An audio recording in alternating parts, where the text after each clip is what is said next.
টলিপাড়ার সবচেয়ে জনপ্রিয় তারকা জুটি বললে প্রথমেই উঠে আসবে দেব আর শুভশ্রীর নাম। এক সময় তাদের প্রেম ছিল ইন্ডাস্ট্রির ওপেন সিক্রেট। যদিও প্রকাশ্যে তারা কখনো স্বীকার করেননি, তবুও সবাই জানতো দুজনের মধ্যে বিশেষ কিছু একটা আছে।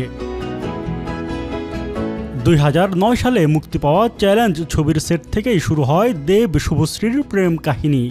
এরপর একের পর এক ছবি, পরাণ যায় জ্বলিয়ারে, খোকাবাবু, রোমিও, সবখানেই তাদের অনস্ক্রিন রসায়ন দর্শকের হৃদয় জয় করে নেয়।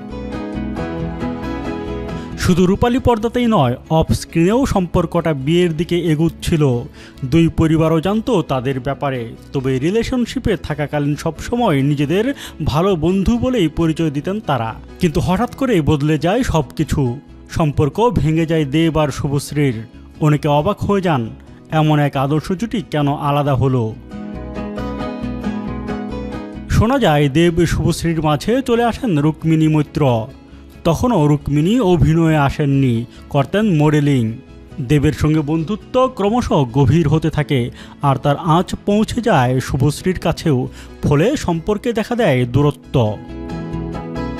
অন্যদিকে আরেক সূত্রের দাবি, শুভশ্রী চাইছিলেন সম্পর্কটাকে বিয়ে পর্যন্ত নিয়ে যেতে, কিন্তু দেব তখন পুরোপুরি ক্যারিয়ার নিয়ে ব্যস্ত ছিলেন। সেই নিয়েই নাকি শুরু হয় ঝগড়া আর অশান্তি, আর পরিণতিতে ভাঙন। ব্রেকআপের পর শুভশ্রী কিছুদিন বড় পর্দা থেকে দূরে থাকেন, তবে 4 বছর পর আবারও দারুণভাবে কামব্যাক করেন তিনি। শুভশ্রী আজ সুখী দাম্পত্য জীবন কাটাচ্ছেন পরিচালক রাজ চক্রবর্তীর সঙ্গে।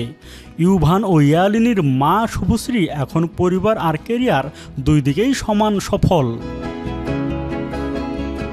অন্যদিকে দেব এখন রুক্মিণীর সঙ্গেই চুটিয়ে প্রেম করছেন। তাদের বিয়ের তারিখ এখনও জানা যায়নি, তবে একসঙ্গে তারা টলিউডের পাওয়ার কাপল।